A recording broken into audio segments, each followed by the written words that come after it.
que en realidad condicionado lo vamos a ver hoy, por eso no respondí, y era justamente eso, que sí vamos a desarrollar la clase. Antes de arrancar con eso, ¿tienen alguna duda? Excepto el trabajo práctico final. El trabajo práctico lo vamos a ver cuando desarrolle condicionados, vemos la resolución de cada uno de los ejercicios establecidos. De otras, de otros ejercicios o alguna duda en particular, ¿tienen alguno?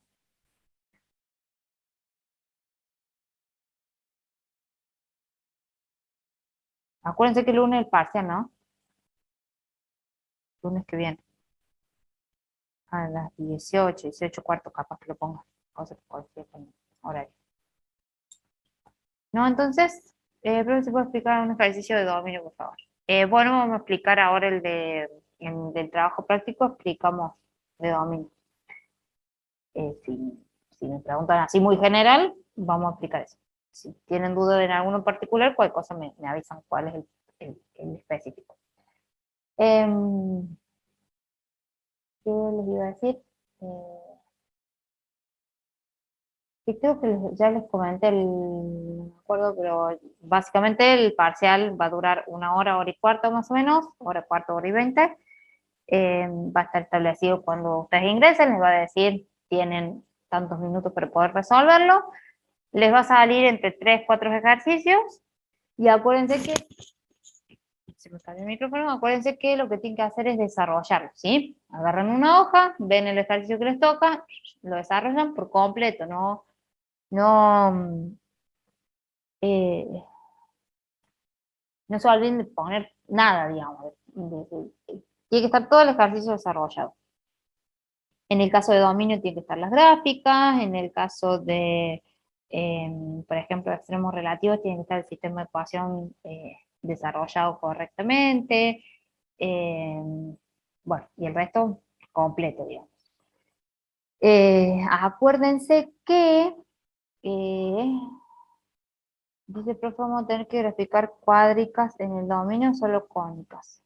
No, solamente el plano X de dominio y solamente en R2. Creo que no sale ninguna en R3 para responder a varios. Y Santiago me dice, no tenemos conectar Zoom. Ah, eso. No se tienen que conectar Zoom, ¿sí? Eh,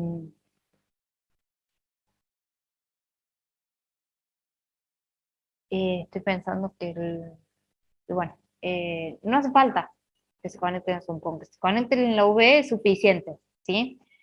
Voy a tratar de habilitar cuando comience el examen la misma, digamos, sala en la que entramos siempre, por las dudas, si tienen alguna duda, pero es como, tengo una duda, entro, pregunto y me voy, ¿sí? No más que eso. No tienen que tener cámara, ni Zoom, ni nada por el estilo. Entonces, se desarrolla el ejercicio, lo hacen mano alzada siempre, eh, y una vez que finalizan, lo van a tener, por ejemplo, si el examen dura 1 hora y cuarto, tienen a partir de esa hora y cuarto 20 minutos para subir, 15, 20 minutos para subir el examen, ¿sí? Sí, Amir, me iba a preguntar algo, ¿no? Ah. Oh, perdón, sí tenía una pregunta, profe. Era con respecto a el último tema que estuvimos viendo, que es de extremos relativos. Desde el regate, sí. Sí, porque se supone que para resolver extremos relativos tenemos que aplicar la matriz hessiana, ¿no es así? Sí. Pero yo buscando he encontrado en otros lugares que también se lo puede resolver con el discriminante, que con eso también puedes determinar si existe punto de silla, punto máximo, Totalmente. un mínimo relativo. Sí. Y me pareció mucho más fácil realizarlo con el discriminante antes que aplicar la hessiana. Claro. Está perfecto. Entonces, por ejemplo, en el parcial yo puedo aplicar discriminantes antes que aplicar la hessiana y me lo va a corregir bien. Totalmente. Sí, que está bien el Totalmente. procedimiento, ¿no? Es un término válido, totalmente, es un procedimiento totalmente válido. Bien, perfecto. Como ya sé que lo haga y después me dé mal, y porque usted no acepta ese método. Por eso lo pregunto. Hay profesores que tienen su metodología.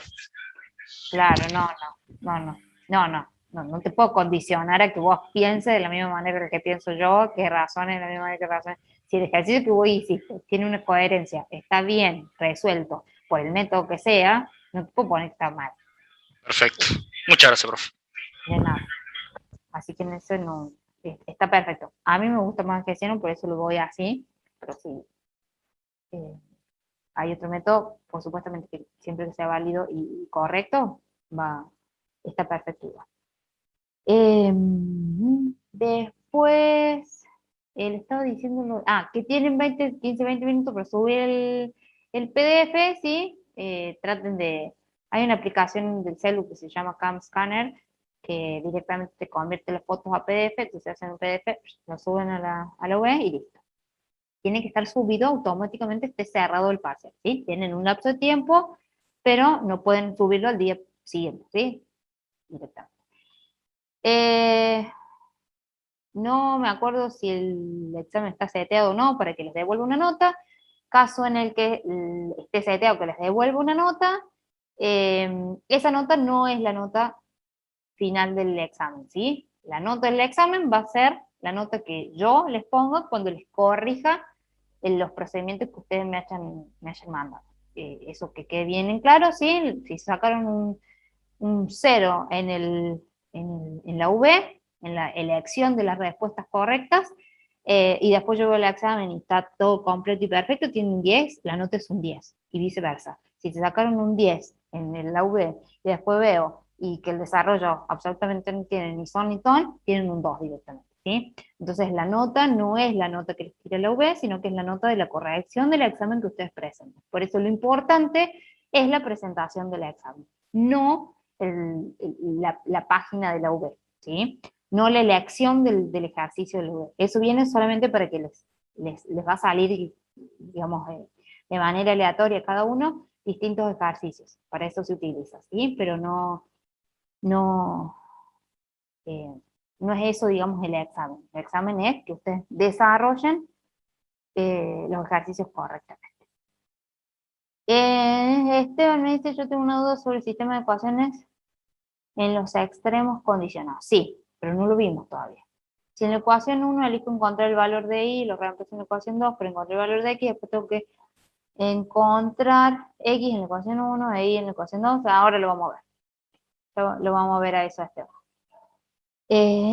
Mi calle no va a salir enseguida en la nota de lo ve, profe. No, es lo que acabo de decir. Si Claro, le profe. sale, ¿no?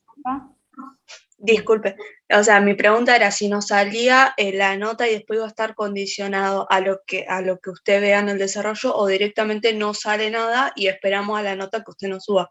Por eso digo, no sé cómo está seteado el examen, no me acuerdo ahora. Ah, genial. Por eso es que digo, si les sale una nota, acuérdense que esa nota no es la nota del parcial. La nota es la que yo les agregue cuando corrijan los PDF que ustedes establecen. Si no les sale ninguna nota, voy a tratar de setearlo así, voy a modificarlo, voy a ver el caso para que no les salga nada, porque después vienen, pero si yo me saqué un día y después ve y tener el ejercicio con el enunciado establecido y no tiene ningún desarrollo. Se los digo porque me pasó miles de veces. Nada, o sea, me copian calcular el dominio de la siguiente función y listo, ya termina el ejercicio. Y resulta que no ve, tienen la respuesta correcta. Entonces, de un día pasaron un 2, obviamente. Antes le ponen 0, pero después la autogestión no me dejaba. Así que ahora les pongo un 2. Entonces, por eso ténganlo en cuenta. La nota es la nota de su desarrollo. Por eso es importante que sean prolijos, que sean meticulosos a la hora de desarrollar y todo eso. Un examen normal. Santiago dice va a ser secuencial o va a ser el libre navegación. Cosa que elijan el que quieran hacer y listo. Y el parcial es a las 18, sí, a las 18. El lunes que viene, 18 horas. 18, 18, 15. Ya veo que hora. Lo voy a poner, capaz que le ponga 18, 15 para que coincida con el horario correcto, digamos, que tenemos y nadie tenga problemas por trabajo ni nada. Probablemente ponga 18, 15. Bien, ¿alguna otra duda? ¿No por ahora? Vamos a grabar la clase y vamos a ver el último tema, que debido a que, profe, ¿qué temas no entran? Justo, está por decir. Debido a que no les di el tiempo suficiente para procesar extremos condicionados para el lunes que viene y venir con ustedes con las dudas establecidas, extremos condicionados no se los voy a tomar el lunes, ¿sí? Para el lunes entra dominio, entra derivadas parciales, diferencial y aplicación del diferencial, entra funciones compuestas e implícitas, entra derivadas direccionales y entra extremos relativos, ¿sí? Vuelvo a repetir. Debido a que este tema, extremos condicionados, lo estoy dando hoy, siendo el lunes el parcial, no les estoy dando el tiempo necesario para procesarlo y para que generen las dudas, esto en el primer parcial no va, pero sí va a ir para aquellos que tengan que recuperar el primer parcial, ¿sí? Ya ahí van a tener todo el tiempo necesario para preguntar lo que quieran. Entonces, vuelvo a repetir, por el primer parcial, extremos condicionados no va, pero se los voy a explicar ahora, pero sí va a ir para el recuperatorio. Ya se lo subí, me pregunta Franco, ¿y si va a subir algún modelo del parcial? Se lo subí, básicamente el trabajo práctico que les dije. Les dije que era un ejemplo de parcial. Obviamente que tiene mucho más ejercicio, pero básicamente ese es el nivel de ejercicio que tienen en los parciales. Que lo vamos a ver cuando terminemos estos extremos condicionados. Bien, nosotros habíamos visto la clase pasada extremos relativos. Definíamos una función y teníamos que analizar esa función respecto a cuáles eran los puntos característicos que presentaba, ¿sí? Es decir, si generaba bajo cierto dominio máximos, mínimos o puntos de ensillado. ¿Sí? Eso es lo que nosotros evaluamos mediante extremos relativos. En este caso, lo que vamos a buscar son extremos de funciones, pero que tengan o cumplan con una condición establecida. Es decir, por ejemplo, tenemos este octavo de esfera, ¿sí? Descrita acá, que es una función de x y de y, que está condicionada por este plano, por un plano, ¿sí? Que lo ven acá, amarillito. Este plano, ¿sí? Que corta, por así decir, a este octavo de esfera, va a generar en esta esfera un punto, ¿sí? Que va a ser el punto de intersección del plano y de esa esfera, que para esta condición va a ser el punto máximo. Entonces, en el caso de extremos condicionados, vamos a buscar un punto en particular. Aquel punto que tenga una característica en particular, porque está condicionado por otra función. Eso es lo que vamos a hacer. Hay dos maneras de resolver este tipo de ejercicios. Por un lado, tenemos el método práctico, que básicamente se asimila o se asemeja a lo que hacíamos en extremos relativos, ¿sí? Armamos un sistema de ecuación y tratamos de resolver. Dice, determinando una función z que depende de x y de y, que cumpla con una condición, también función de x y de y, igual a 0, esto es súper importante, siempre la condición tiene que estar de manera implícita, o sea, igual a 0. Dice, se explicita una de las variables de la condición, por ejemplo y se sustituye ese valor en la función principal. Entonces, obtenemos una función z dependiendo de una sola variable, que en este caso es y, ¿sí? Que en este caso es x, perdón. A partir de aquí se pueden encontrar los extremos como lo hacíamos con una función monovariable. En el caso de que tengamos una función con 3 variables independientes, lo que tenemos que hacer es dejar todo en función de 2 variables, de tal manera que tengamos 2 ecuaciones con solamente 2 incógnitas. Vamos a un ejemplo que es más fácil. Dice, encontrar el mínimo de la función u igual a x al cuadrado más y al cuadrado más z al cuadrado, que cumple con la condición g igual a 8x más 2y menos 3z, perdón, menos 2z menos 3 igual a 0. Función condición, siempre importante, igual a 0. Función principal es aquella siempre a la que voy a calcularle el mínimo o el máximo de esa función.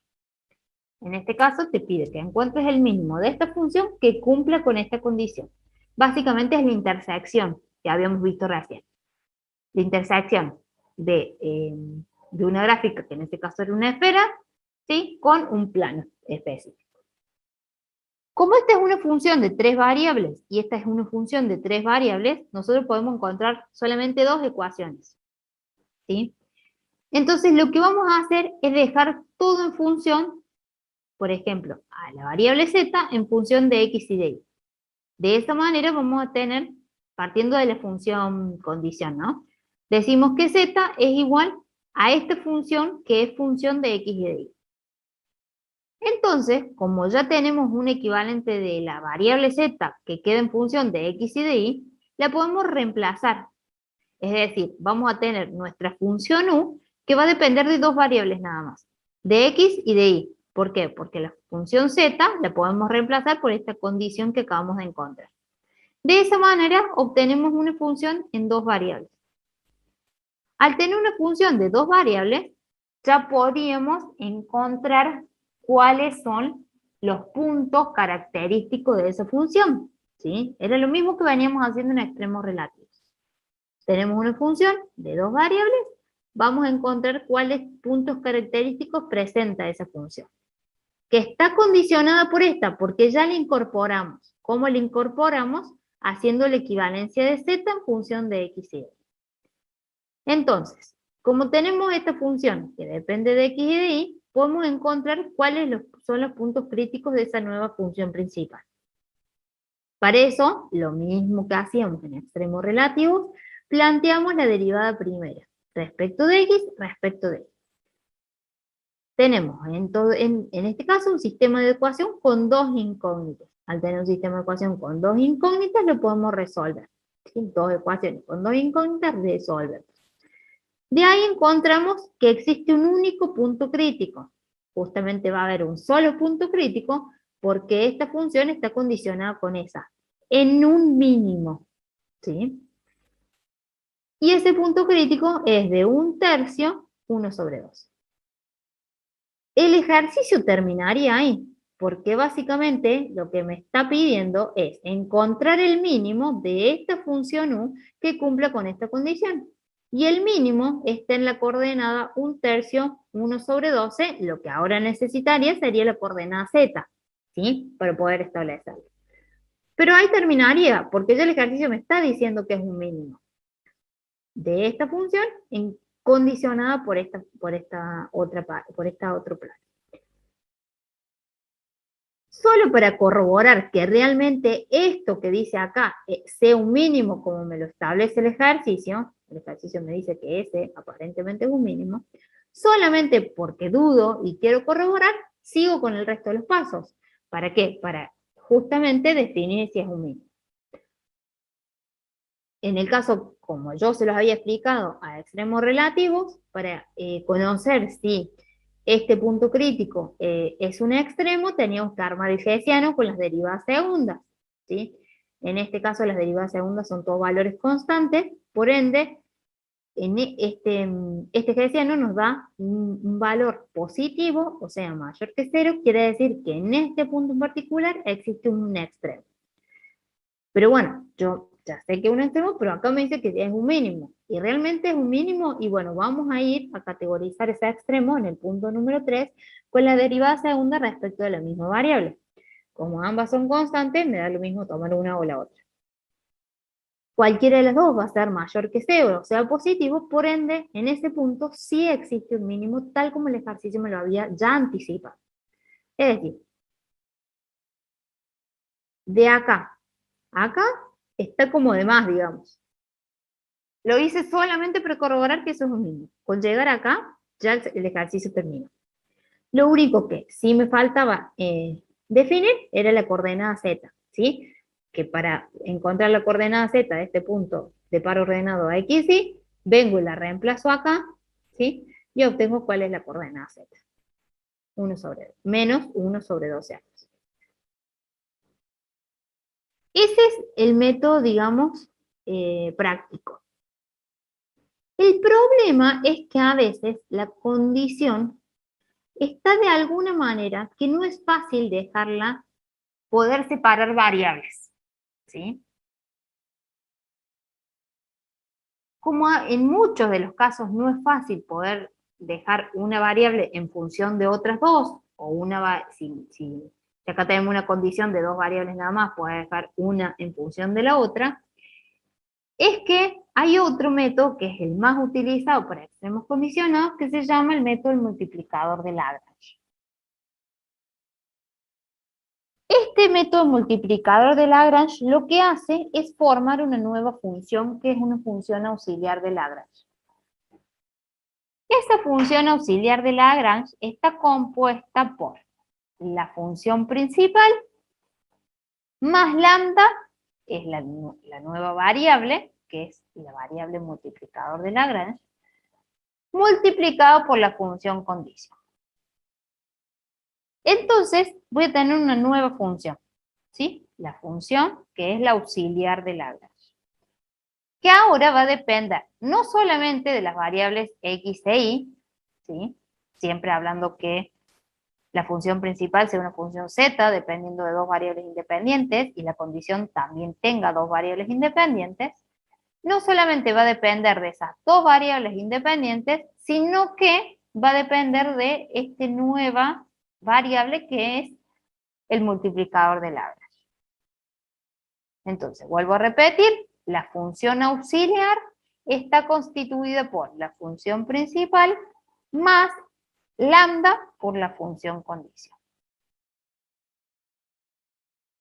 Entonces lo que vamos a hacer es derivar a esta función principal, ¿sí? Para poder resolver el sistema de ecuaciones que corresponden a la condición necesaria de que exista un punto característico en esa función.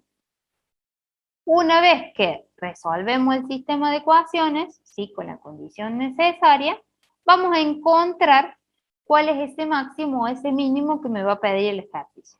El ejercicio ya siempre me va a decir, encuentre el máximo de tal cosa, encuentre el mínimo de tal cosa. Después, si queremos categorizarlo y darnos cuenta o corroborar que realmente es máximo y mínimo, eso es otra cosa.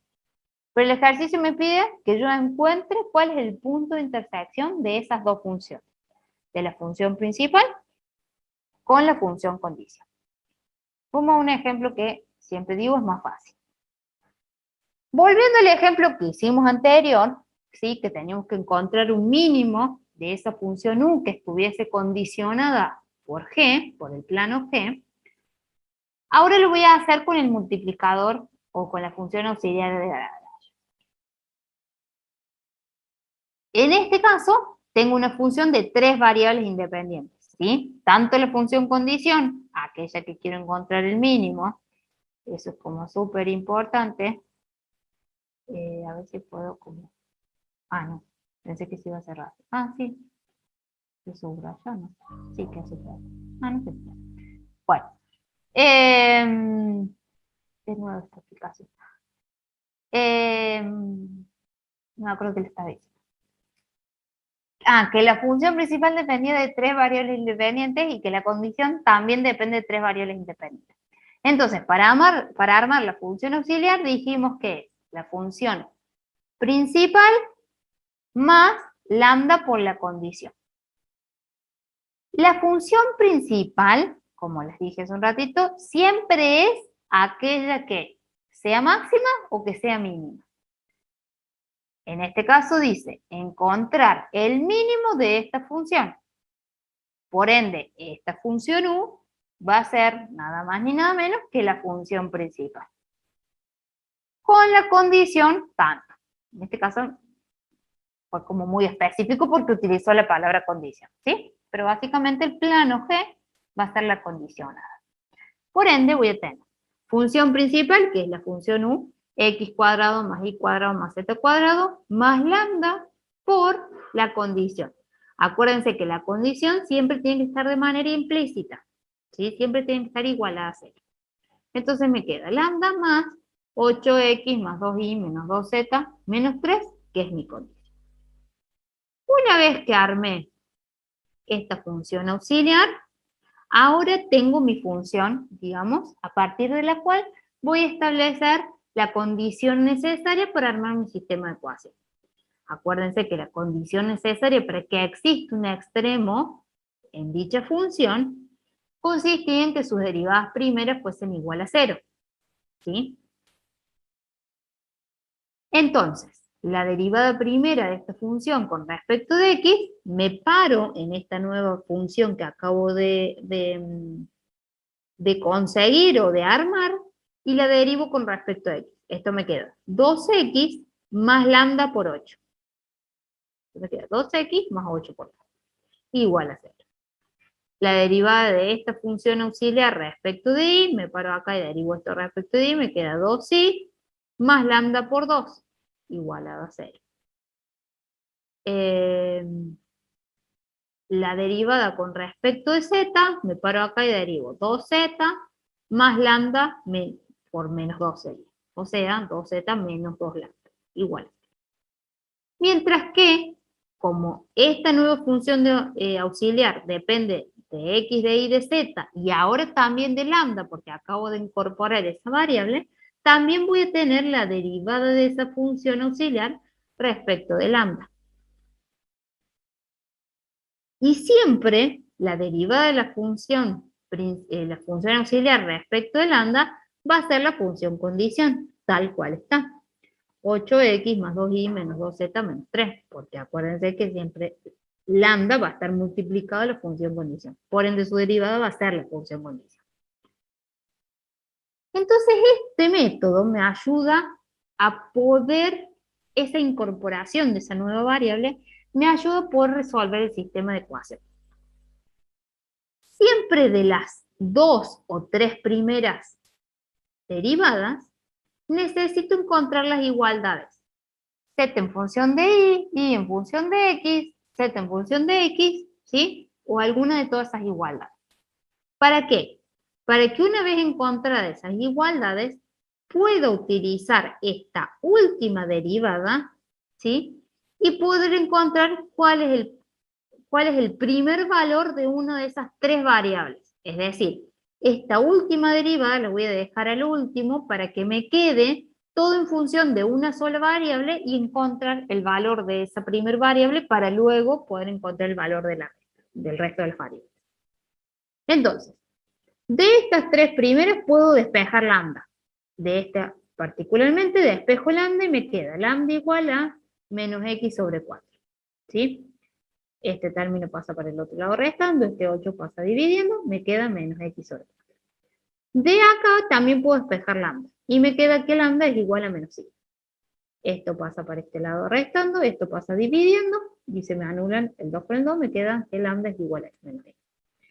Ya con estas dos, puedo decir, como lambda es menos x sobre 4, y lambda también es menos y, puedo decir que y es igual a x sobre 4.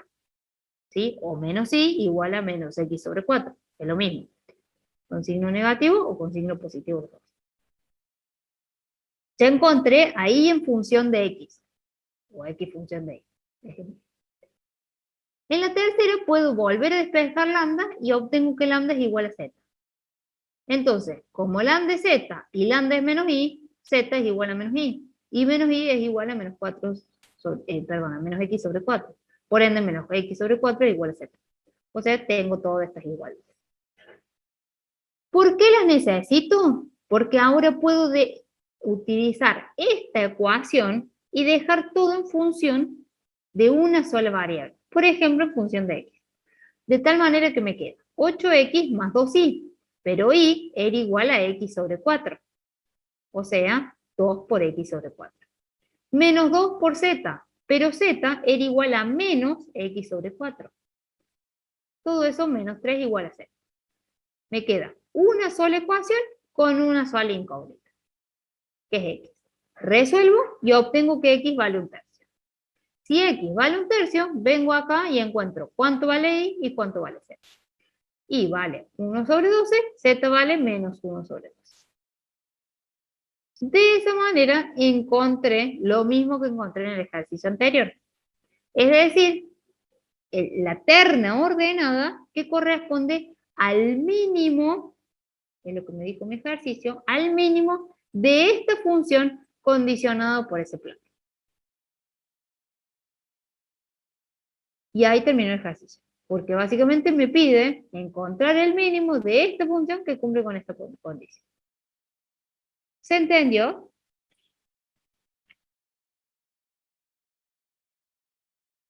el procedimiento. Sí, profe. ¿Sí? Bien. Este es como el método más utilizado porque a veces este otro que estábamos viendo es engorroso poder dejar todo en función de una sola variable. A veces la condición viene establecida de tal manera que yo no puedo despejar una variable en función de otras dos. Por eso es que el método del multiplicador de Lagrange es el más utilizado. Vamos a ir a otro ejemplo. De ahora en más todos están desarrollados con el método del multiplicador de Lagrange. Este ejercicio les pide hallar el punto del plano 2x más 3y menos 4z igual a 25 más próximo al origen. Es re cortito de enunciar. Che, pero ahí hay una sola función. ¿Y entonces dónde está la otra? Vamos a volver a leer. Dice, hallar el punto del plano, ya me está condicionando con un plano que se llama 2x más 3y menos 4z igual a 25, más próximo al origen. Como me está pidiendo más próximo al origen, me está pidiendo una distancia mínima desde el origen al punto de ese plano. ¿Sí? Entonces, ¿quién es mi función condición? Y no tengo dudas, es el plano. El plano 2x más 3y menos 4z menos 25 igual a 0. Acuérdense que la función condición siempre tiene que estar de manera implícita. Y ahora, ¿quién es mi función principal? Dijimos aquella que necesitaríamos encontrar máximo o mínimo. En este caso hablamos de un mínimo. ¿Mínimo qué? Mínima distancia. Por ende, mi función va a ser una distancia. Si se acuerdan, por Pitágoras básicamente, ¿sí? En un plano, vamos a hacer un plano X e Y, si hacemos un plano X e Y, esto no sería, este es el plano coordenado, ¿no? Y después trazo una recta, ¿sí? La recta sería equivalente a un plano tengo un plano en R3, una recta en R2, estoy hablando en R2. Entonces lo que me pide básicamente es la distancia mínima, ¿sí? A esa recta, o a ese plano, llamémosle en R3. Si mal no recordamos, esto se calculaba como la distancia del cuadrado, o la hipotenusa al cuadrado, es igual a la suma del cuadrado de cada uno de los catetos, ¿sí? Hablando en R2. Si esto lo extrapolamos a R3, le agregamos una nueva variable. De esa manera me queda que la función distancia es igual a la raíz cuadrada de x cuadrado más y cuadrado más z cuadrado. Esta va a ser la función, ¿sí?, que va a presentar un mínimo condicionado por este plano. Hablando siempre en R3. Entonces, ya encontré cuál es mi función principal, ya encontré cuál es mi condición y la puse de manera implícita, ¿sí? Igualado a 0. Y ahora tengo que armar mi función auxiliar. Mi función auxiliar es mi función principal más lambda por mi función condición. Una vez que ya encontré la función auxiliar, planteo mi condición necesaria, es decir, las derivadas primeras respecto de cada una de las variables iguales a 0. La derivada de esta función respecto de x me queda x sobre toda la raíz de x cuadrado más y cuadrado más z cuadrado. Más, y esto derivado respecto de x, me queda lambda por 2, que es toda esta expresión. La derivada primera respecto de y, me paro acá y derivo esto respecto de y, me queda esta expresión. La derivada de esto respecto de z, me queda esta expresión. Y por último, la derivada de mi función auxiliar respecto de lambda, que obviamente va a ser la función condición. Siempre dejando al último esto, no quieran desde acá empezar a despejar y en función de x en función de z, porque no van a resolver nunca el sistema de ecuación. Es imposible. Para eso es que el método de Lagrange me incorporo esta nueva variable para poder armar ese sistema de ecuación que sea fácil de resolver. Para eso empiezo a despejar desde las primeras derivadas a una variable en función de la otra. De acá puedo despejar lambda, de acá puedo despejar lambda, y de acá también puedo despejar lambda. Entonces me quedan estas expresiones. Tomando la ecuación 1 y la ecuación número 2, ahí te dejo hablar, Micaela, espera, 2 segundos. Tomando la ecuación 1 y la ecuación 2, las igualo entre sí, ¿sí? Porque lambda es esto, y lambda es esto, por ende esto es igual a esto. Entonces me quedan estas expresiones. Esto igual a esto. Los signos se me cancelan. Acá estoy dividiendo por la misma expresión ambos términos, ponele se me cancelan, o si quieren ver, esto lo paso por allá multiplicando y estoy multiplicando y dividiendo por lo mismo, por ende se me cancelan.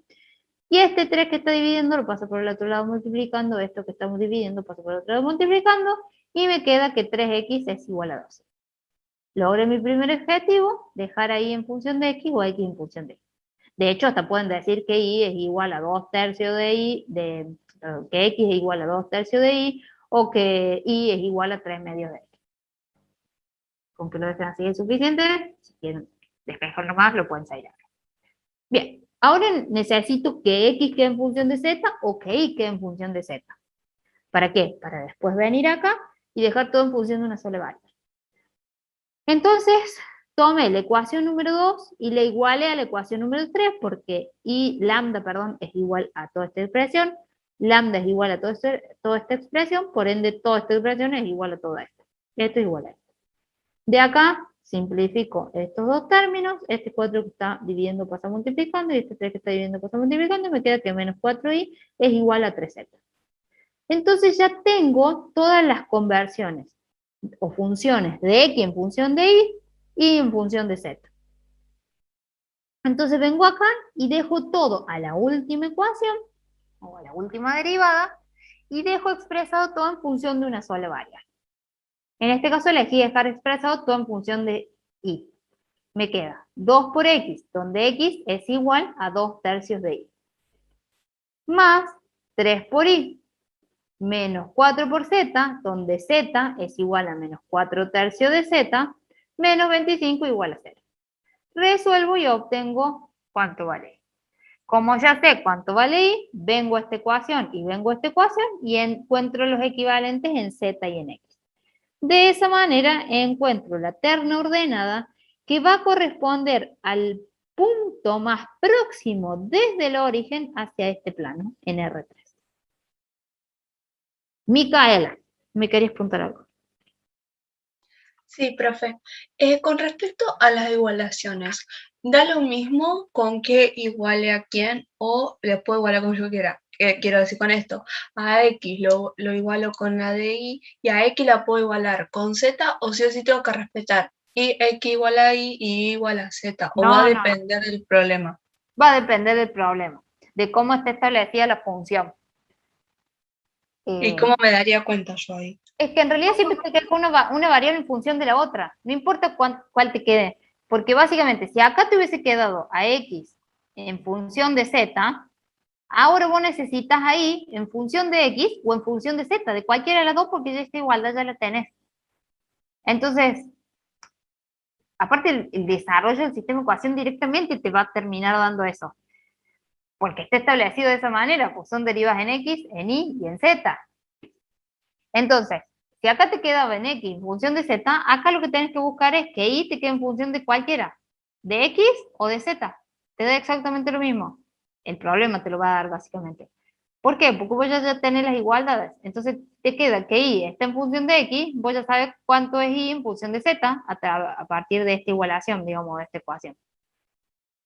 ¿Se entiende más o menos? Claro, sí, pasa que yo cuando había hecho un ejercicio de extremos condicionados no me dio lo mismo cuando igualé, porque yo he igualado X igual a Y igual a Z, y no me daba lo mismo si lo igualaba X igual a Y X igual a Z. No sé por qué no me daba lo mismo, no llegaba al mismo resultado. Sí, está mal el desarrollo. Desde ya te digo que sin mirarte el ejercicio está mal el desarrollo. Hay algo que despejaste y lo hiciste mal. Segurísimo. Porque no importa si vos dejás en función de de hecho, vos tenés acá una terna ordenada que corresponde a un valor de X en función de Y en función de Z, o de Z en función de X, y de Y en función de X, o lo que sea, pero son ternas correspondientes. Entonces, correspondientes y equivalentes. Entonces, no importa si dejas una variable en función de la otra, de una o de otra. Te tiene que dar lo mismo. Si querés pasármelo al ejercicio, yo te digo dónde está el error. Pero hay un error seguro, de despeje. Segurísimo que de despeje. Porque las equivalencias te tienen que dar siempre lo mismo. No importa cuál dejes despejado o cuál en función de cuál. Todo te tiene que dar lo mismo. De hecho, acá podría haber empezado el ejercicio, o acá, haber hecho 1 en función de 2, y después, fíjense que en vez de igualar 2 con 3, igualo 1 con 3. Y si igualo 1 con 3, en vez de quedarme Y en función de Z, me va a quedar X en función de Z. Y el ejercicio me tiene que dar lo mismo. No puede haber error ahí. Si no hay algo que hice mal. ¿Se entiende? Sí, profe, gracias. Les dejo que vayan mirando 2 segundos ese, lo vayan pensando, y espérenme 2 segundos que tengo que abrir la puerta de mi hijo.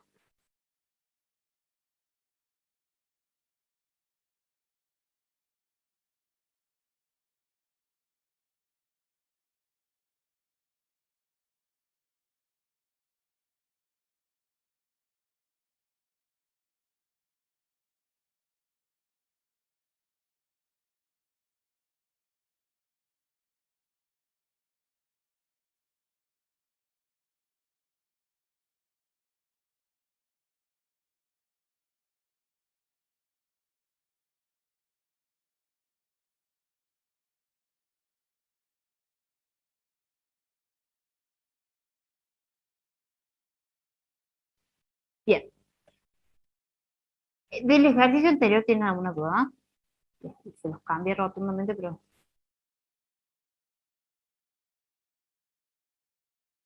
No, por el momento.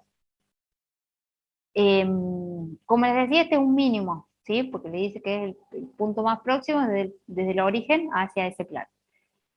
Si quieren corroborarlo, lo pueden hacer, ¿sí? Establecen el hessiano, corroboran que hay un extremo, una vez que establecen que hay un extremo, corroboran que eso sea un mínimo. Básicamente los ejercicios no se los piden, ¿sí?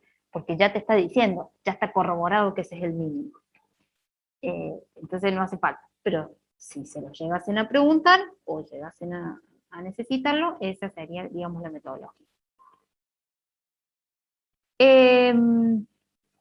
Este ejemplo en particular les dice, una caja rectangular sin tapa se fabrica con 12 metros cuadrados de cartón. Calcular el volumen máximo de esa caja. Entonces, dice, una caja rectangular sin tapa se fabrica con 12 metros cuadrados de cartón. Calcular el volumen máximo de esa caja. O sea, volumen máximo es mi función principal. Siempre la función principal es aquello que es máximo o que es mínimo. Dice que yo tengo una área de 12 metros cuadrados de cartón para fabricar esa caja.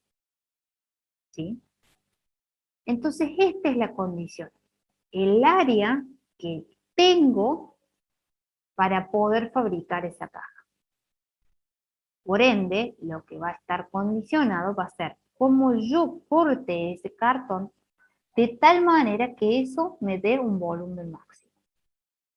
Si yo analizo una caja, esto sería básicamente 2 laterales, llámese X una base y Z la altura, 2 laterales de X por Z, más 2 laterales de los otros lados Y por Z, más una base, X por Y.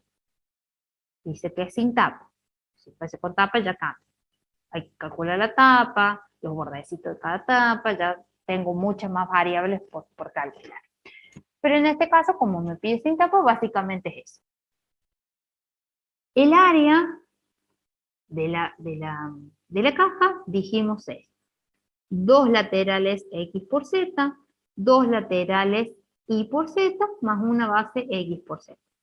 y esa sí o sí tiene que cumplir o condicionarse por 12 metros cuadrados. Por ende, la función condición es el área de esa caja, o superficie de esa caja. 2x por z más 2z por y más x por y menos 12 igual a 0. Mientras que la principal es, dijimos, la que tiene que ser máximo o tiene que ser mínimo. En este caso es un volumen, el volumen de la caja. El volumen de la caja es lado por lado por lado. Por ende, va a ser x por y por z. Una vez armada quién es mi función principal, quién es mi condición, armo la función auxiliar. Función principal más lambda por función condición. Una vez que tengo la función auxiliar, armo la condición necesaria. Derivadas primeras igualadas a 0. Me paro acá, derivo esto respecto de x, esto es y por z, más 2 lambda z, más y igual a 0, más y por lambda, perdón, igual a 0.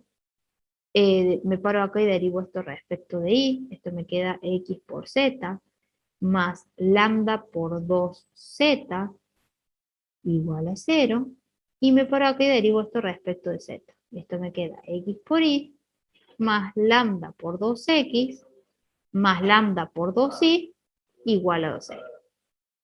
Y entonces me queda, por último, la derivada con respecto de lambda, que acuérdense siempre es mi función condicional. Entonces, de las primeras 2 o 3 primeras derivadas parciales, siempre digo 2 o 3, ¿por qué? Porque a veces te puede quedar funciones de variables de x y de y de lambda nada más, ¿sí? Entonces van a ser 2 nada más, derivadas primeras. Entonces, en este caso, de las 3 primeras derivadas, saco a lambda en función del resto de las variables. Y entonces puedo, por ejemplo, igualar a 1 con 2. Si igualo esto con esto, me queda esta expresión. Este signo con este signo se me anulan, ¿sí? Esta, ¿cómo se llama? Toda esta expresión, 2z más y, pasa por el otro lado multiplicando, y 2z más x pasa por el otro lado multiplicando, y como tengo z en ambos miembros, las puedo directamente simplificar. Si aplico distributiva posterior, me queda que 2y por z más xy es igual a 2xz más x por y. De acá puedo sacar factor común a y entonces me queda igual a 2z más x, y de acá puedo sacar factor común x en función de 2z más y. Entonces me quedan dos expresiones iguales. No sé si me siguieron con lo que dije, pero básicamente es, de este término saco factor común y me queda 2z más x. Todo eso igual, saco factor común x de acá, factor de 2z más x.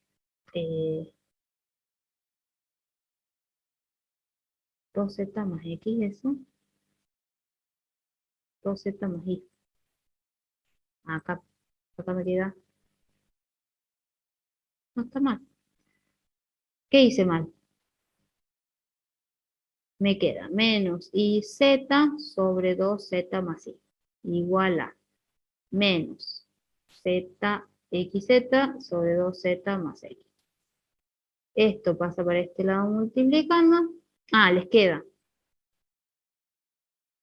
y en función de 2z más x y x en función de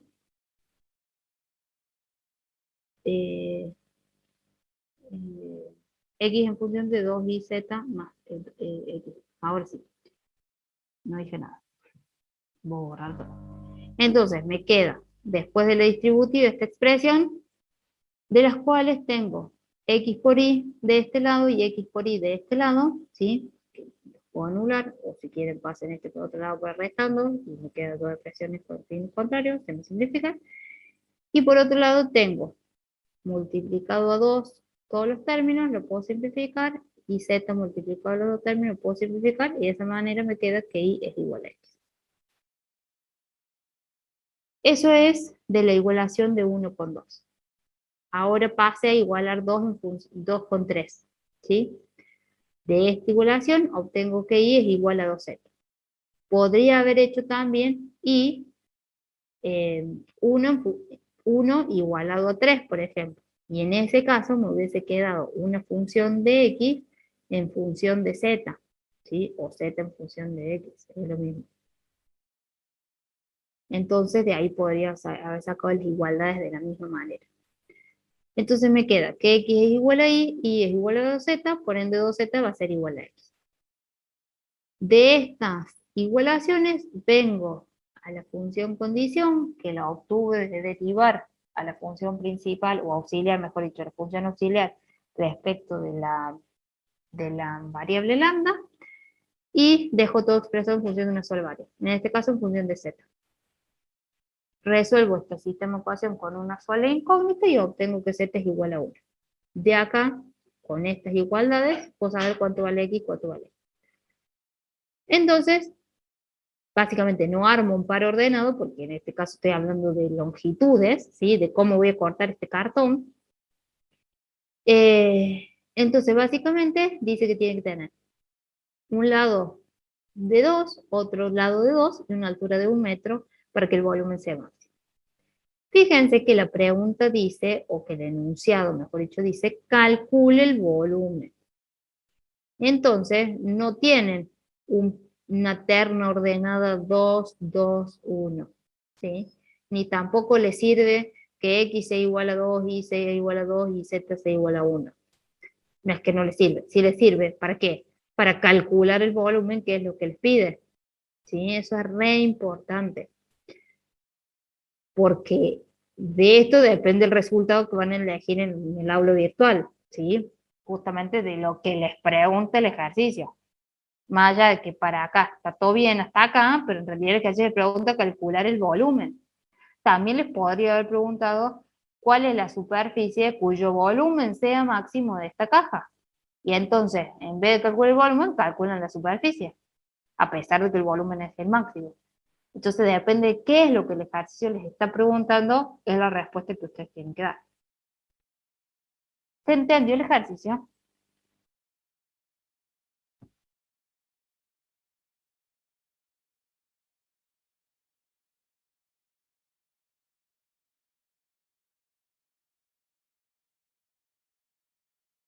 ¿Dudas? ¿Están ahí o se durmieron? Supongo que están ahí. No sé si hay estos son los cuatro. Bueno, sigo entonces. Este otro ejercicio les pide hallar la altura y el radio de un tanque de agua, ¿sí? Les pide altura y radio de un tanque de agua para que tenga un espesor determinado que nos dé una superficie mínima con un consumo de 1000 litros, ¿sí? Me pide superficie mínima, quiere decir que la superficie de un tanque, ¿sí?, tiene que ser mínima. Por ende, la función principal está dada por la superficie de un tanque. Básicamente, un tanque no es nada más ni nada menos que un cilindro, con dos tapas, ¿sí? Entonces, por un lado tengo el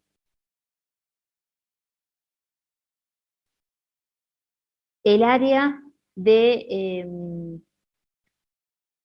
¿cómo se llama? El cilindro, ¿sí? Que es 2pi por radio por altura, y por otro lado tengo el área de las dos circunferencias que corresponden a las tapas, cuya área de una circunferencia es pi por radio al cuadrado, ¿sí? Al tener dos, me quedan 2pi por radio cuadrado. Entonces, la superficie de todo ese tanque que corresponde a un cilindro va a ser 2pi por radio por altura, correspondiente a las paredes del tanque, y 2pi por radio cuadrado, que corresponden a las dos tapas. Cuyo consumo sea de 1000 litros, o sea que está condicionado de que lo que haya allá adentro sean 1000 litros, o sea que el volumen que contenga tenga 1000 litros.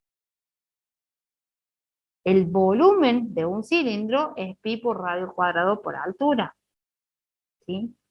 Y eso tiene que ser de 1000 litros. El tema es que cuando yo calcule radio y altura, voy a estar hablando de longitudes.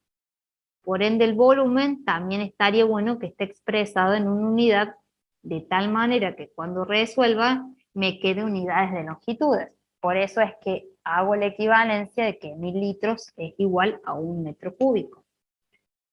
Por ende, la función condición me queda pi por radio al cuadrado por altura menos 1 igual a 0.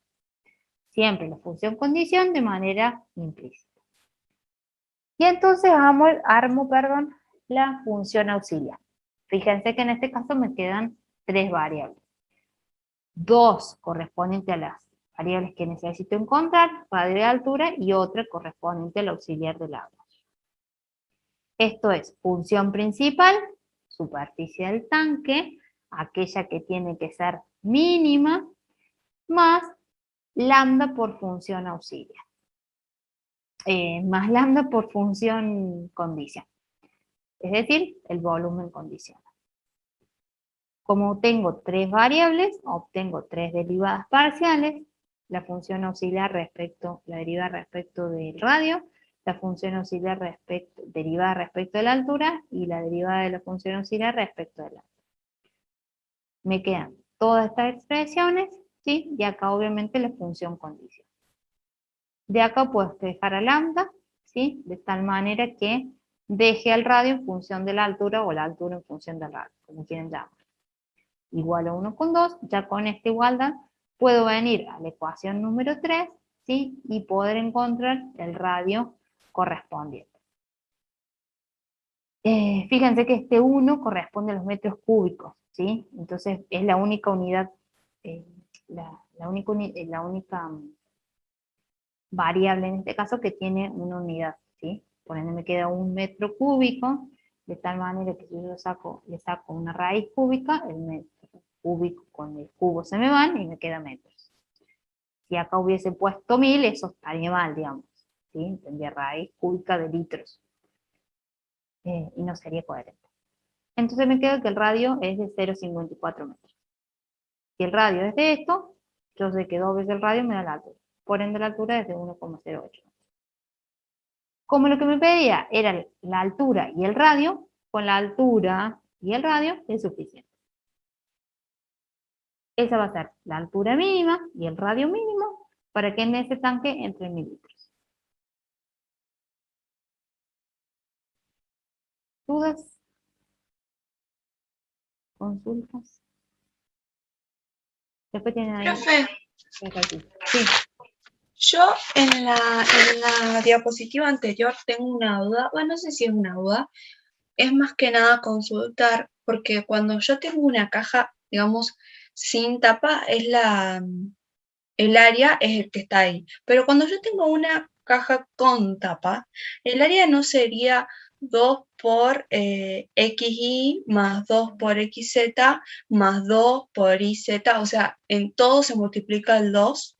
No, porque cuando vos tenés una tapa en una caja, imagínate que te compras unas zapatillas. Cuando la tapa de las zapatillas viene acá como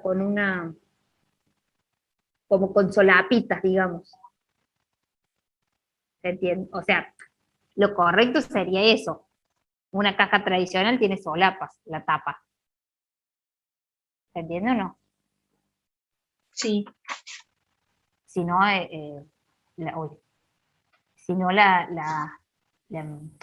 tendría que ser como re exacta para que te quede ahí levitando. Si tuvieses 2 y de tal manera que la base y la tapa tengan la misma longitud. Básicamente Claro. tienen la misma longitud. El tema es que la tapa, cuando vos ves una tapa de cartón, una caja, digamos, de cartón tradicional, tiene solapitas a los costados. Entonces, Y si te entonces, pregunta, deberías considerar más variables, porque las solapas tienen otro tamaño. X e Y son lo mismo, pero tendrían un alto, que sería otra variable tradicional, otra variable específica.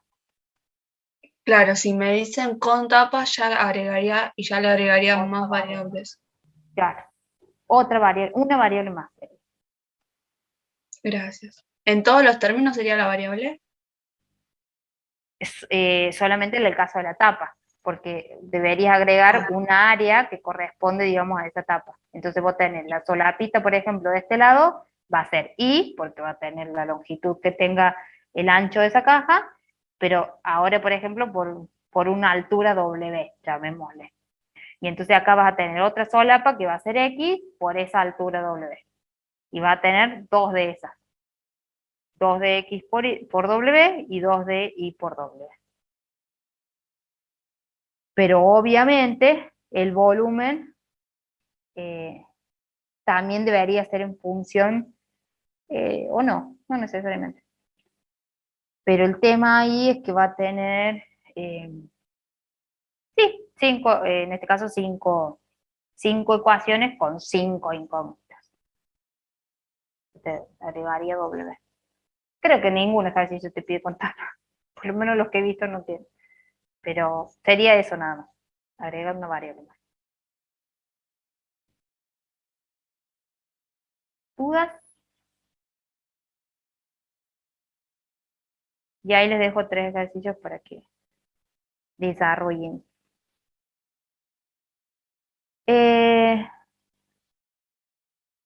Sí, hay uno que pide, profe, es el 12, me parece. El 12 de la guía. A ver, vamos a ver. Bueno, en este caso sería con esa variable de más que les digo. Guía de... ¿Dónde estamos ahora? De extremo.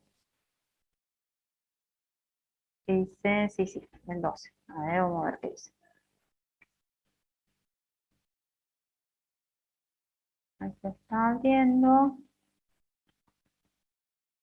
Cierro. El 12. Una caja rectangular sin tapa, dice. Debe tener un volumen de 32 centímetros cúbicos. ¿Cuáles deben ser las dimensiones del lado para que su superficie total sea mínima? Dice sin tapa. Y el 18 también. Dice calcular la dimensión de una caja rectangular sin tapa de capacidad máxima que mida 108 centímetros cuadrados. Todos son sin tapa. Va, por lo menos ganan ahí, ¿no? Caso contrario, pues les digo, ponen una variable más. No pasa nada. ¿Dudas? ¿Consultas?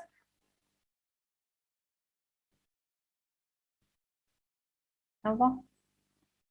Bueno, vamos a ver entonces el repaso. ¿Lo pudieron hacer? ¿Tuvieron problemas? ¿Muchas dudas? ¿Poquitas dudas? Quiero saber Sí, eso primero. profe. Sí, Yo le quería consultar sí. sobre el 14 de extremos condicionados. No lo vamos a ver hoy, ahora, porque recién se los acabo de dar. Solo por eso.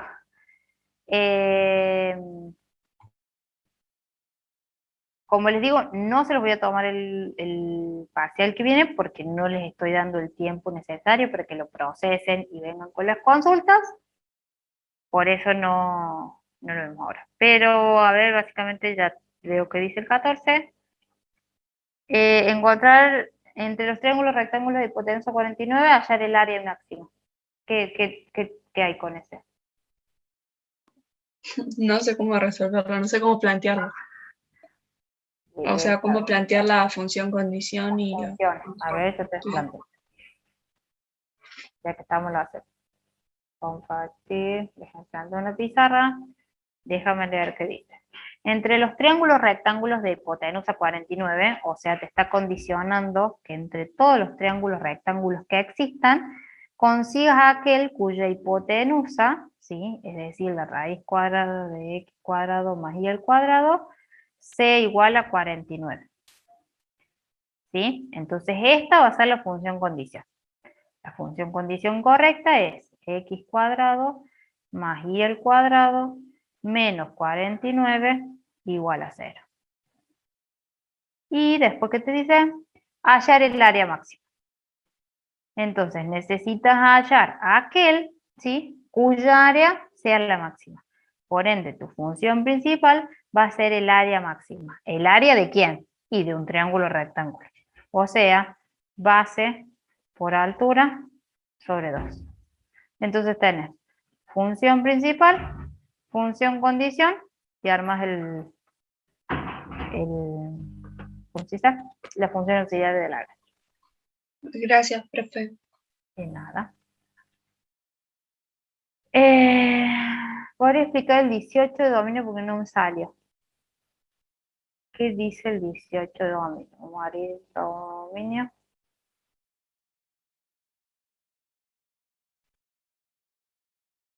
Dieciocho.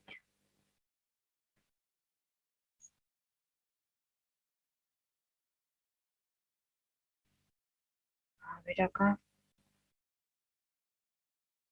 Yo tengo desarrollado. ¿Dónde estoy? ¿Dónde estoy? ¿Dónde estoy? Pues, vamos con ese antes de verla. Ay, no, no es.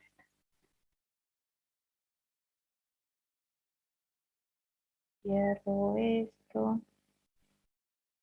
Cierro esto. No queda esto. No quiero cerrar el trabajo práctico por las dudas. Acá está.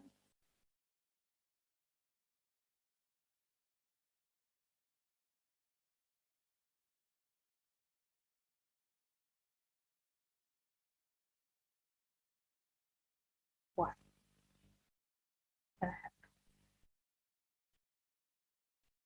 y el trabajo práctico, vuelvo a preguntar, ¿lo pudieron hacer? ¿No? Yo por lo menos sí, profe, lo pude hacer el trabajo práctico. Estaba fácil, difícil, sencillo, duro, complicado. Y depende o sea, del apartado 1000 que más me costó, uno de los que más me costó fue el 3, darme cuenta o interpretarlo. Lo que quería decir. Ese Claro, era decir derivadas sí, de derivadas era. y tienen que entender el concepto. Si saben el concepto, ya está. Con eso es suficiente. Me dijeron al 18.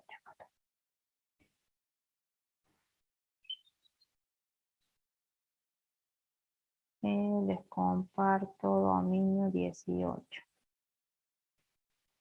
Este ejercicio les dice, z igual al logaritmo natural de 1 menos x menos 2, todo eso elevado al cuadrado, menos y al cuadrado. Entonces, lo primero o el requerimiento principal y necesario es que todo el argumento del logaritmo sí o sí tiene que ser positivo, ¿sí? O sea que sí o sí tiene que ser mayor que 0. Por ende, todo esto tiene que ser mayor que 0. Y entonces empiezo a desarrollar. Acá fíjense que tengo el cuadrado de un binomio, ¿sí? Al tener el cuadrado de un binomio, quiere decir que esto, o antes de desarrollarlo ya me está diciendo, que esto es una circunferencia desplazada, ¿sí? E incluso ya me está diciendo cuál es el centro de circunferencia y el radio de la misma. No tengo que completar el cuadrado, no tengo que dar nada porque ya me da el cuadrado del binomio. Entonces, esta es una circunferencia desplazada en X, ¿sí? No en Y. Por ende, el centro origen en Y es 0. El centro origen en X es más 2. ¿Sí? Acuérdense que siempre es X menos H más Y menos K. Por ende, el centro origen en X va a ser 2. Y que tiene un radio de 1. Parto en 2, 0, perdón, al revés, 2, 0, de centro origen, tiro un radio de 1. Como te pide todos los valores de la circunferencia menores que el radio, sin incluir su contorno, es por eso que el contorno está en línea despunteada, ¿sí? Y tomo todos los valores de la circunferencia internos a él. ¿Se entendió?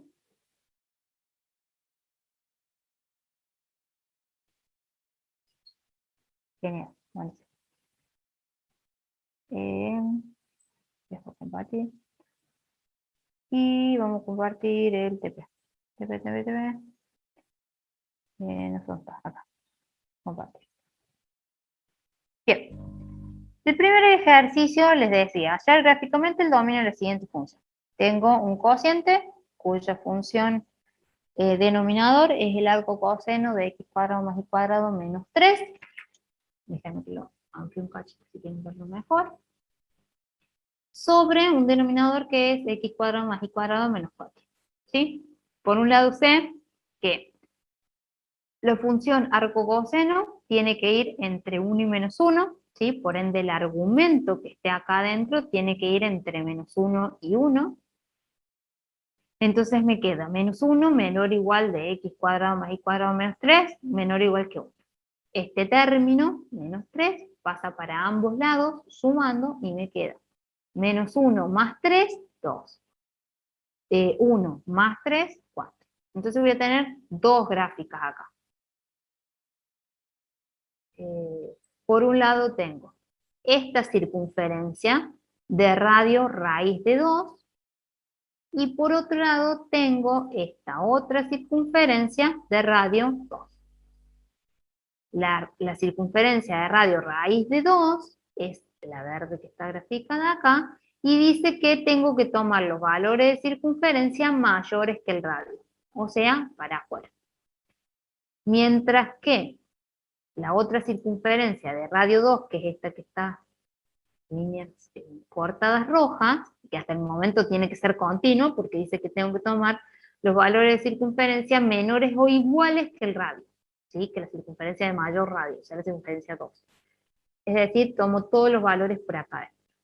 Donde ambas condiciones se cumplen a la vez, es parte de mi dominio. Quiere decir, en esto, digamos, círculo concéntrico de ambos.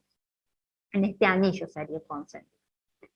Pero por otro lado, tengo que el denominador no puede ser 0. Por ende, x cuadrado más y cuadrado menos 4 no puede ser 0. Por ende, x cuadrado más y cuadrado tiene que ser distinto de 4. O sea, tengo una circunferencia de radio 2, que es exactamente la misma que tenía acá, ¿sí? Que es esta rojita, y como no puedo tomar los valores de circunferencia de radio 2, debido a que está en el denominador, es por eso que esta línea aparece como línea discontinua. Entonces te queda que el dominio de función son los pares ordenados de x e y que pertenecen a R2, tal que x cuadrado más y cuadrado sea mayor o igual que 2, pero menor que 4. Con esa condición ya dije todo lo que tenía que decir respecto al dominio de esta función. ¿Dudas, consultas de ese? ¿No? En este caso les pide hallar gráficamente el dominio de la siguiente función. Z igual al cociente entre el logaritmo natural de x por y sobre x cuadrado menos y. Entonces, por un lado, en el numerador, el logaritmo natural de x por y. Yo sé que el argumento de un logaritmo no puede ser negativo, ni igual a 0. Por ende, el producto de estos dos elementos tiene que ser positivo. Es decir, x por y tiene que ser mayor que 0. El problema es que cuando x es positivo e y es positivo, eso se cumple. Cuando y es negativo y x también es negativo, eso también se cumple. Por ende, voy a tener los dos cuadrantes, de x positivo y de y positivo, y el cuadrante de x negativo e y negativo, ¿sí? También va a ser parte de mi dominio. Pero a su vez, no me tengo que olvidar que, a todo esto no puede tomar los valores de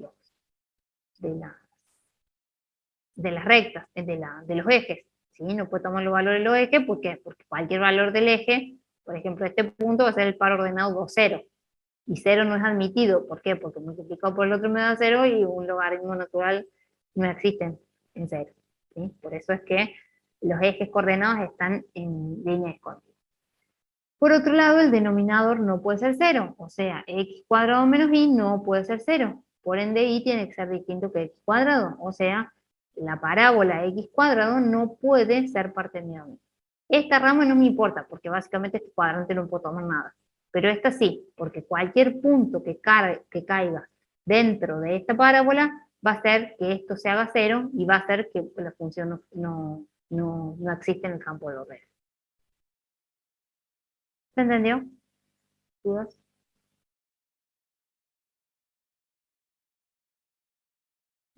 Ya voy. Están aburridos.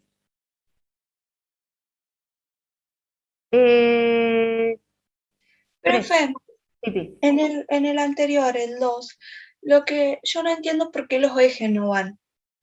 Porque si vos tomás un punto, por ejemplo, este punto, ese punto en el eje es 2 en X, 0 en Y. Si haces 2 en X, 0 en Y, 2 por 0 te sea 0, y el logaritmo natural de 0 no existe. Por eso es que el logaritmo natural tiene que ser sí o sí mayor que 0, no puede ser igual que 0. Y ya al decir mayor que 0, estás diciendo que no puede tomar los X coordenados. Ya acá sale. ¿Entendés? Bueno, Sí, profe. ¿sí? Seguimos entonces. Este es el que me decía Micaela. Básicamente es, si conoces el concepto, bueno, poder desarrollar cualquier cosa. Por eso es importante que estudies a conciencia, ¿sí? Porque el parcial es para estudiar a conciencia, no es un parcial, ¿cómo se dice?, automático, que siempre tenés modelos para hacer.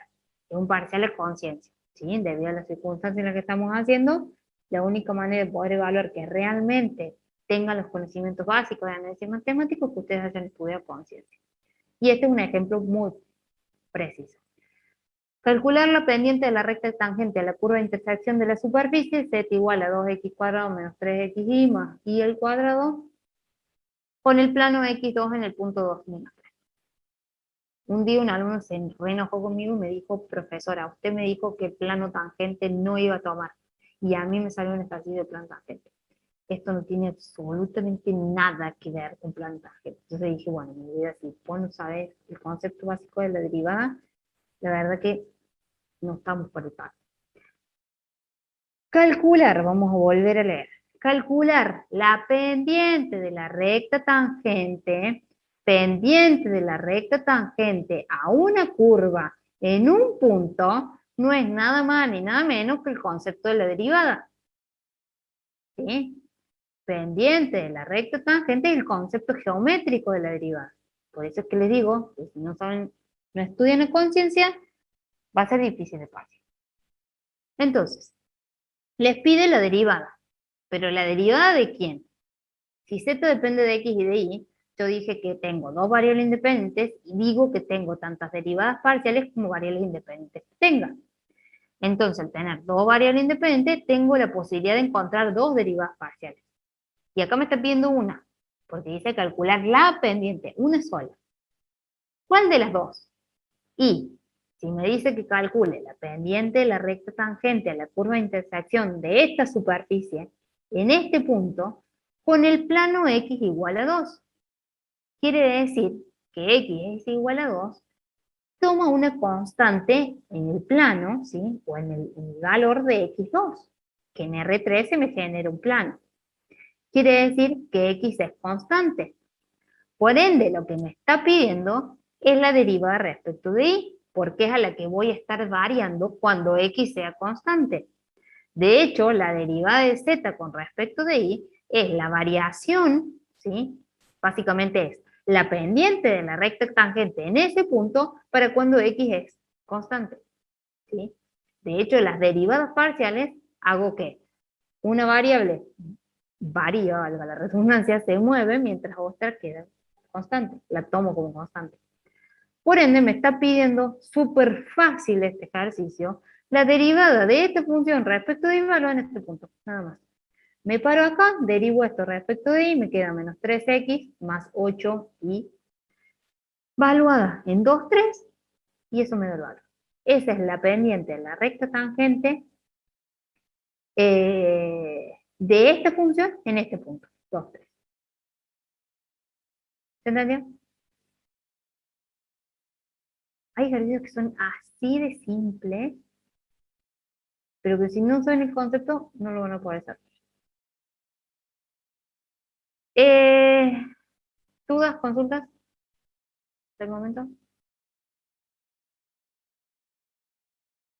¿No? Sigo entonces. No, profe. Este ejercicio les pide hallar la derivada direccional de esta función en este punto según la dirección 2, 3. Lo único raro que tiene este ejercicio, por así decirlo, es cómo se expresa esa dirección. ¿Sí? Fíjense que acá no les dice hacia el punto Q paréntesis, paréntesis, 2, 3. Hasta el día de hoy no sé cómo se llaman estas llavecitas. He googleado un montón de veces y no sé el nombre. Fíjense que no son ni paréntesis, ni corchete, ni ninguna otra cosa. Son estas llavecitas así como con un piquito. Eso indica un vector, ¿sí? Vector S. Eso también a tener en cuenta, a prestar atención cada una de las cosas que me dice y cómo está expresado. Entonces, les pide hallar la deriva direccional de esta función en este punto según esta dirección. Por ende, me está dando el vector S, ¿sí? Como ya sabía, las transformaciones, básicamente el coseno de alfa es el vector unitario i sobre su módulo y el seno de alfa es el vector unitario en j sobre su módulo. El módulo lo puedo calcular, acuérdense que está constituido por cada uno de los elementos elevados al cuadrado, en este caso me da raíz de 13. Y por otro lado, como me pide la deriva direccional, el concepto lo conozco, ¿sí? Acuérdense que es la deriva parcial respecto de x por el coseno de alfa, más la deriva parcial de z respecto de y por el seno de alfa.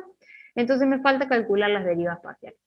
Me paro acá, calculo la deriva parcial con respecto de x, en este punto, que es el único punto que me establece, calculo la deriva parcial con respecto de y en este punto, que es el único punto que me establece, y empiezo a reemplazar. Deriva de z con respecto de x menos 11, por el coseno de alfa.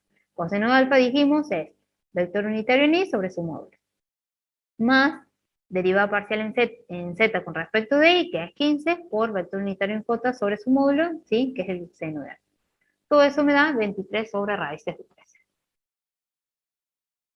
Y ese es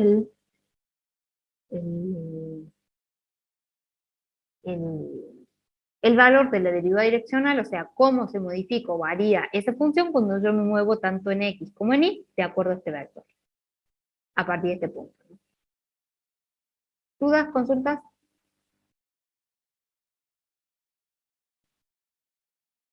¿Nada? Sí. Hallar la deriva direccional de z igual a x cuadrado más 3xy menos 2 en el punto Q, ¿sí? Indicando su orientación como ángulo y como dirección. Por otro lado, les pide hallar la deriva direccional para una orientación de 35 grados y una orientación respecto a este vector, 2y más 3,4. Entonces me pide la deriva direccional de esta función en este punto, máxima, ¿sí? Indicando la orientación, tanto como un ángulo como una dirección, ¿sí? O como un vector. En el caso de, como me pide deriva direccional, sabíamos que la deriva direccional se da en la dirección del vector gradiente, ¿sí? Por el concepto que, de la propiedad entre vector gradiente y deriva direccional. Entonces, la deriva direccional será máxima en la dirección del vector gradiente. O sea, el vector gradiente está constituido por las proyecciones de las derivadas parciales. Entonces tengo la derivada parcial con respecto de x, valora en el punto, la derivada parcial con respecto de y, valora en el punto. Entonces el vector gradiente me queda menos 11y más 15j, que de hecho está acá, ¿sí? Menos 11y más 15j. Como una de las solicitudes era como una dirección, ya acá me queda especificado cuál es la dirección de la máxima derivada direccional. Me lo pedía también como ángulo, que si se acuerdan, podíamos sacarlo mediante la tangente, ¿sí? Cateto opuesto sobre cateto adyacente, delta i sobre delta x, 15 sobre menos 11. A este cociente le sacamos el arco tangente para encontrar el ángulo y eso me da menos 53,4 grados. Decir esto y decir esto es exactamente lo mismo. En esa dirección, básicamente se da la máxima derivada direccional. ¿Cuánto vale? Indefectiblemente el módulo del vector gradiente. No lo calculo en ningún lado porque no me lo pedía. Pero básicamente el módulo del vector gradiente es el valor de la derivada direccional máxima. La segunda era ya la derivada de esta función en este punto, pero cuando tengo una dirección de 35 grados o de 2y más 3,4.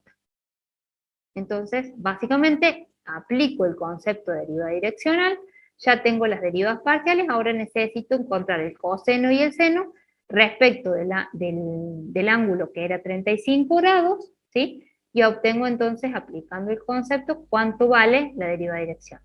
Es decir, cuál es la modificación o el valor que se genera, en la variación que se genera en la función cuando yo me muevo a partir de ese punto en esta dirección que serían 35 grados. Mientras que te pedía lo mismo, la deriva direccional, pero ahora cuando la variable, cuando el vector fuese 2i más 3j. Acá no sé por qué hice esto, pero básicamente calculé el ángulo y volví a calcular eso, o directamente lo tomo como supongo que se hizo para corroborar que de una manera u otra te da exactamente lo mismo. O directamente conociendo que el coseno de θ básicamente es el vector unitario en i sobre el módulo, y el seno de θ es básicamente el vector unitario en j sobre su módulo. Lo reemplazo y obtengo obviamente el mismo valor, ya sea calculando el ángulo mediante la dirección 2i más 3j o directamente utilizándolo como un vector. ¿Dudas? ¿Consultas? Profe, cuando te pide el sentido, ¿cómo lo saco? El sentido es la dirección. Ah, lo tomo como lo digo igual, claro, porque te dice dirección porque en y realidad, sentido. Claro, porque en realidad ya va a venir dado. Va a venir establecido por el ángulo.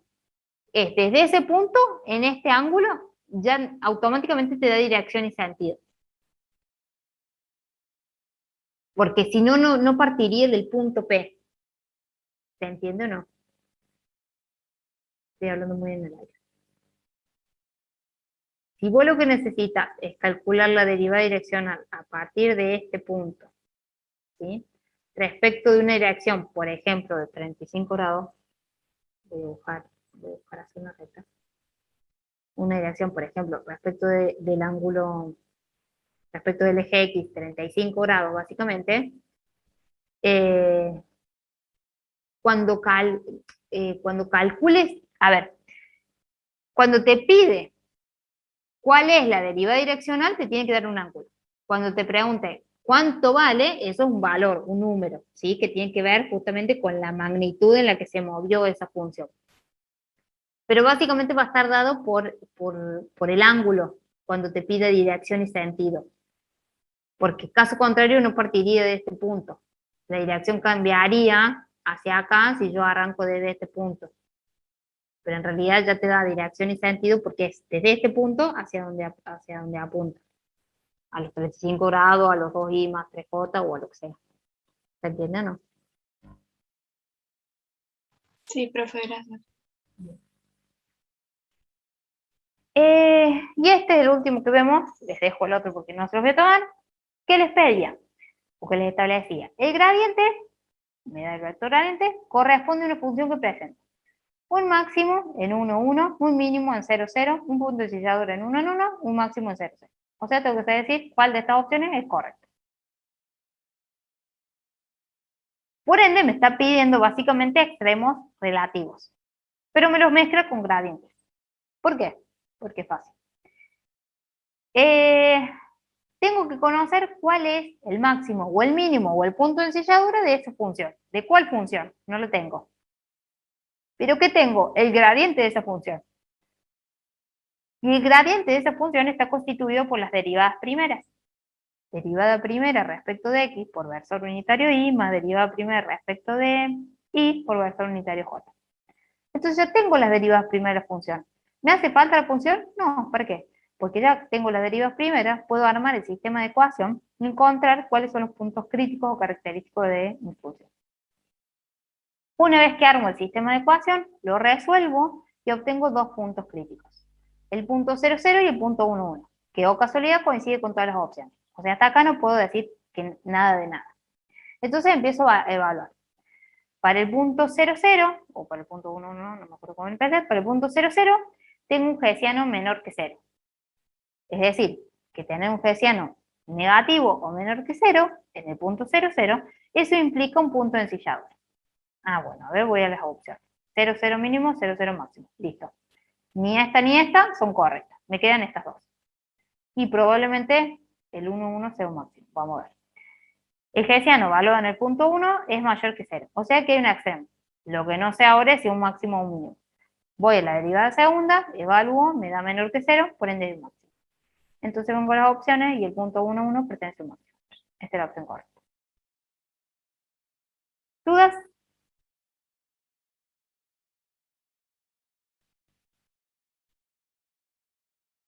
Esos son los niveles, este es el ejercicio de condicionados que no les voy a tomar, así que lo pueden ver tranquilo hasta el recuperatorio. Traten de no recuperar, ¿no? O sea, que les vaya bien el lunes principalmente. Pero hay cosas, lo vemos más adelante. Estos básicamente más o menos es el parcial, ¿sí? Ejercicio de este nivel. Que les mezcla conceptos, ¿sí? Que tienen que saber cómo, como desarrollo, digamos, que corresponde a la parte práctica. ¿Dudas? ¿Consultas? ¿Ninguna? Estudien, chicos, ¿eh? Porque como les digo, no es fácil. Esta materia no es fácil. Eh, es una materia difícil, complicada. Entonces, hoy así, Profe, así mango, mango. Sí, yo tengo una duda sobre un problema, pero no lo vimos. O sea, yo lo vi en otro curso que lo toma, que lo vieron para practicar, pero no lo vimos nosotros y bueno, no, sí. igual no lo entendí. ¿Qué dice? Dice, calcular la distancia mínima del punto P1, punto 0 a la parábola y cuadrado igual a 4x. Sí, tenés función, vuelvo a repetir, algo que no vamos a tomar, ¿no? Pero bueno, tenés función principal, distancia, Ujú. raíz cuadrada de x cuadrado más y cuadrado, y la condición, te decía cuál, lo último que leíste, A la parábola y cuadrado igual a 4x. o sea que es función de dos variables. Por ende tenés distancia, raíz cuadrada de x cuadrado más y cuadrado, y de función condición una parábola. Y menos x cuadrado igual a 0. Arma el sistema de ecuación, resolver y listo. Claro.